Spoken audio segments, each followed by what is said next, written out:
Adebia uye bia, pay attention to this video. Sa video way particular me ye no. Enkoma Mr. Nick.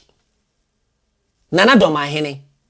Kofi Adoma. Ne bi nto aye Sumanmanhene. Eno ma bi koswa. Sebia buru sebia klonto.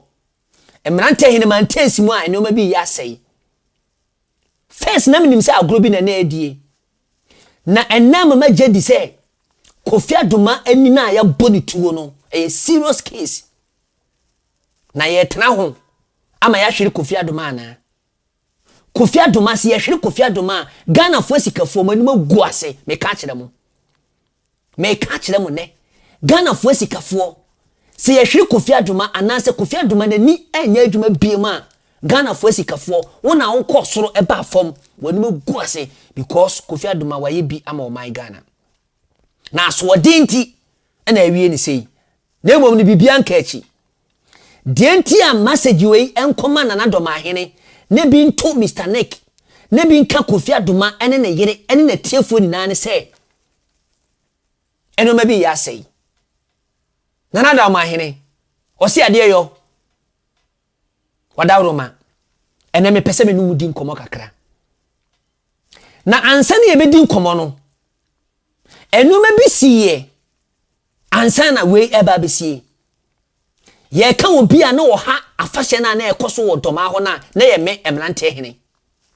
enem wo afi no ma bi Kofi Adoma ka key points bi ewo mu a wo kata ne oma so me ni nipa na me ha Dormaahene a festival na ekoso no me na me twetwa videos a na me de ba na me di ku afahye na nim ase o komi page wa is there records ne da ho na Kofi Adoma ye na adwene se obompo na Dormaahene which is good game ni sa na tie na emom no fofie antoata okohye na konhia na enoma bia Kofi Adoma de tu dwa enemete ya me moto ye wo se contractor na yi kwan no na oyi kwan ne ba na eneme na aka me dan a wo kye na betimi aka wo dan na me set record ni straight enya bufuo kwan so enya atamdidie na emom no me kanya nsasem e wo ha sei se na munim dada no mumye ntie de Kofi Adoma kan Ghana. Yeah. I would never wish this on my worst enemy. Ebi kansem mesre adwuma we nyina ye bi. But edan no contractor no gusu oyi kwan ko ene me na aka me dan onya nyiwie enti wo kasa mesro no ahwene ye na areho abusia we de mo sempa samate de Kofi Adoma ekaye na video we ahobrase kwan so daddy Mr. Nick danso abiam wadawroma me so kotodwem mesrew sema no fuma afa cheme nansi eni yehu se video bi koso ena wo kan fanu enimienu ebomu ena peace eba so e wo social media ne so na sa ni pakure ya wo kan ye ni na ebomu ni din abetodwa enya asem papa enkrofo mpo ni din enoma bi esi obi abana so eye wabeboa no e wo ni festival ama atore nkyem kese atono ebi a minim se won san kan ebi a won teye minim so ye busy mind pa na emom no se won saka video we a me bomodin ase obetu ho anamo e de amaye senya peace asundua wo de baaye no a ye tieye ene peace e koso e wo social media yi so no bomodin bia na fa na asi fom na ne Nana Dormaahene enkasa minim pefese so ne Nana Dormaahene kasa obetie o enoma e koso no Kofi Adoma enye sika na ohwehwe o Kofi Adoma epe arechekere afri Nana Dormaahene wo because akumakan eno de ye na adwe so kwakoye adwuma no na adwe mu nyina ne se opese festival no eje ntra ha ama obi ahu se festival na ekoso no age ntra ha mpa woye na fam de bia nanso de na maka to wo se da bi me ba me de hye Kofi de wo ho no ntimi sesa no na emom no sei ene wo ho Kofi Adoma kuhia kwanhia eye nani na wani nsusu de eye ba kope wani sey a wugya adum na case we eye arehosem na de nti a metwe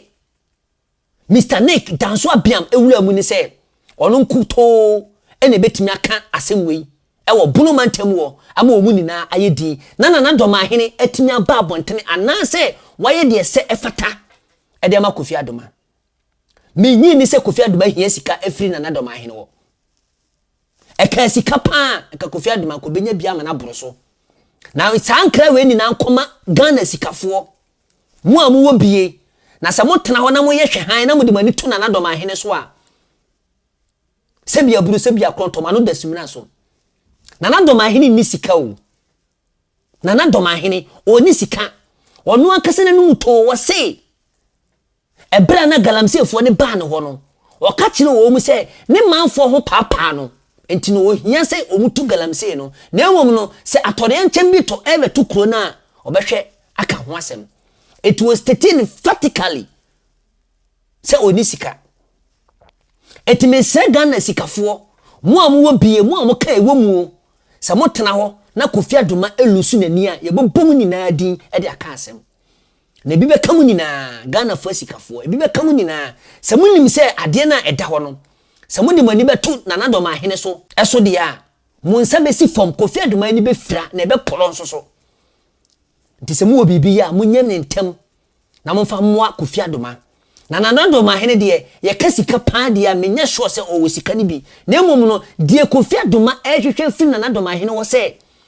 enko obe chiche ne re se me de hye aya kwanhia na aba wo ho beto se na Dormaahene ugya de wuye bia na ka wo visit Kofi Adoma ka think say ka ne ho atono na koma atono yem because odi yaw e wo ho pa me na mu bu bebi se di mo entimu a etetontoma na Dormaahene me nsem fata sen ka me bodi kasa asen we edisi so na emom no eya bebuo si ye bodi no na ye bodi de ahyem na ka asem bi ene obi e bodi bone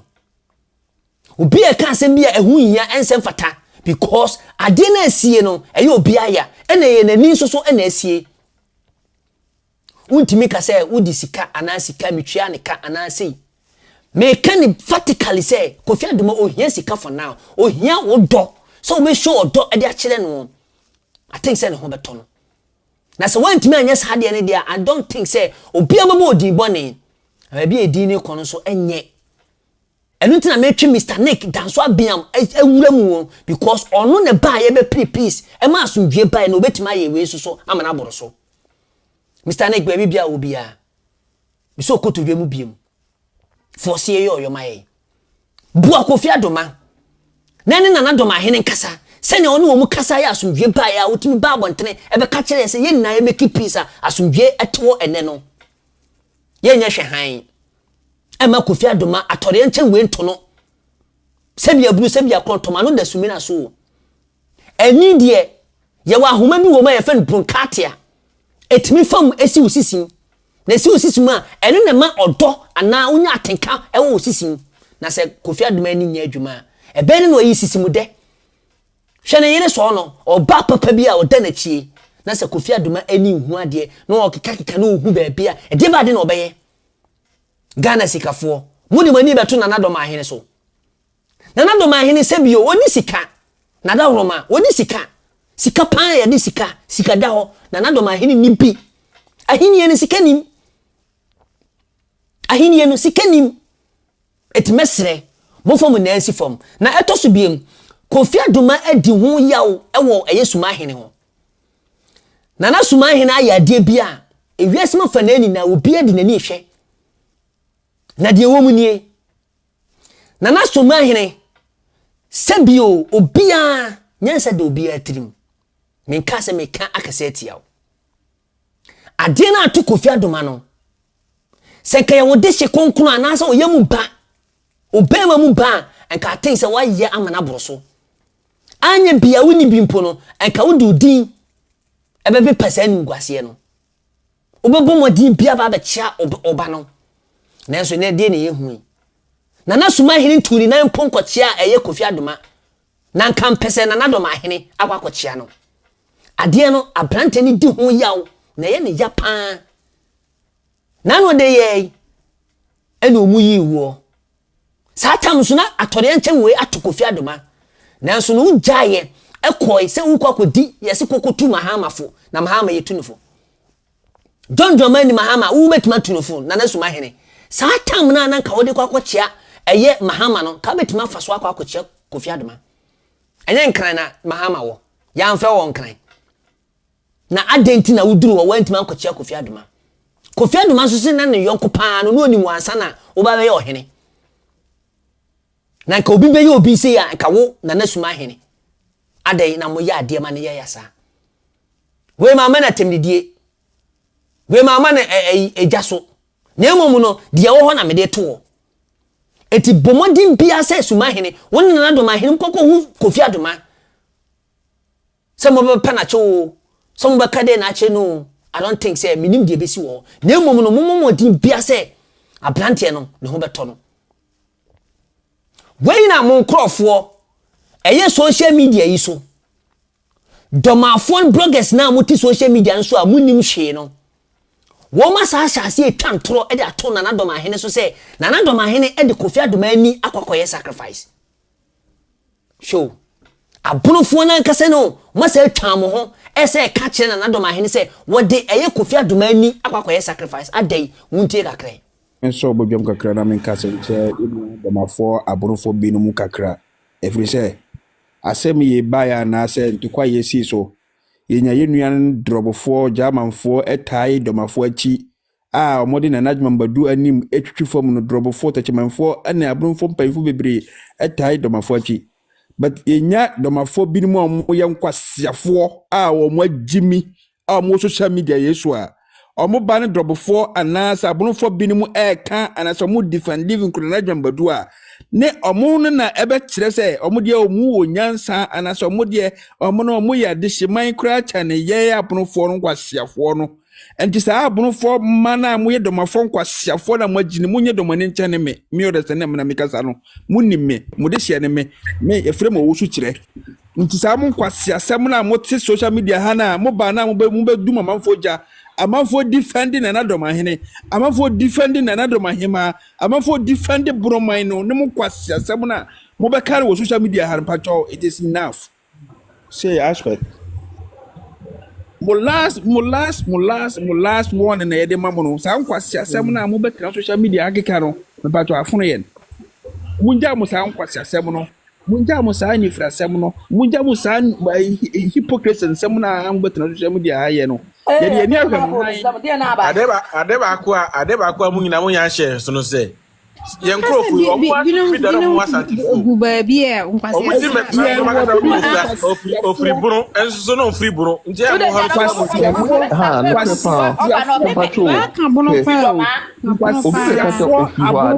abunofo Dormaafo binum mu a mo agimu gimu no me na meka kire mo nsuro mu na meka kire mo yedomani onye wa oni me odasani Mr. Wa unse ti me kama nipa bia waso ate se wo bi program na woni good intention about nipa na wo benya sunsun sanso Kofi Adoma osi Nana Dormaahene dwana num se wa twa obiti nti tre kro na osi wa twam ede ne Kofi Adoma bon kontena ko pare a we gu nani no we de mo sempa wo we toy soldiers ye pani palm na ba be damage control e dia ma Nana Dormaahene yes we mu Nana Dormaahene wadawru mo wo hu de ekoso we mu na me bodi bone no sa ma we sa nkrofo we mu wo mo so mu from so mo kwa ma Nana Dormaahene nyansa di nyansa e bi ni wo mutrim nyese bia media tem na emom no Nana Dormaahene e wo se o kasa kire wo mu se mo obi ankoma obiem because o mu nim ko entokwafu bia no mo ko ntokwa ade bone bia no mo kasa ho sebia blu sebia kronto e wo so chi wo mutena se na kasa chi wo mu se enya asem bia na eso mo de ma no tu enya sanso a ka chi wo mu declare se mo obi ankoma ho ntokwa because o mutu wo ni dwumadi o udi ena o mpeso mo se no o makoso ase udi up to now ye bibi fa on wadawroma So want me anya bibia amfa saa de we ho a udin ya na esei na ye de ebekoso e de asempa na ba betudwa na men kasa se me kasa atia wo wadawro ma se me kasa mu no se bibi fomye e na wani anje ho na ade ache because any braba Kofi Adoma edi areho na osugu ne yam na ni ba kope e ya sei mesese na Dormaahene tuwana mon na so wantime tuwana mon kra de na asem na sa e na tuwana mon so by this time so asem na say bi so wokọ na akopa achew anase wokọ na tuwana mon kra na nipa ani so because what na say am na ba abontena wie ti say de na obeye na Dormaahene de na obeye enu tina mi susu ye se Mr. Nick bamu a asem ne betima wie kan na nimu fede ne senya aborofo ni bu Mr. Nick no ye the key member bia odamu a obo mu nyina no I think say ono ebamu bia ebeyi enu ti se ne bia fa Mr. Nick so no because me pese Mr. Nick enso bamu bi na otumi ebeboa because ono an ebe pre peace ma ye na peace nso aye adwuma nti adenti ne ye koti obi a yentimi ntino na onfa so no omwa Kofi Adoma because me hwe ikura Kofi Adoma ye bi e de ama eye Mr. Nick sebia buru sebia kronto ebra Mr. Nick ma me ka baabi Kofi Adoma eboa no with the media form ye videos de ma no ntimi susu ye pa se obenya connection with Mr. Nick timesere se Mr. Nick mfa nansi form no omwa Kofi Adoma no push agenda we na Kofi Adoma no ontimi hu na Dormaahene na nakoma antoni yam because me nye sure say Kofi Adoma ehia sika free na Dormaahene wo because big men for ensa chance a wo betima bo Kofi Adoma na me nye sure say sika bi na Kofi Adoma ehia free na Dormaahene because na Dormaahene ni sika no kwa na me ka che mo ne no na Dormaahene ni sika galamse ne krampo no e wo mantimi ama god no mutuo no ema omutuo a enye yuma temesere na Dormaahene wadawro ma fa unesi form na ye bibi fa ho because abrante no wodi ho yaw na wodi an no mo se no abusia obaso a no a share mame no I like it e de part 2 beba peace out.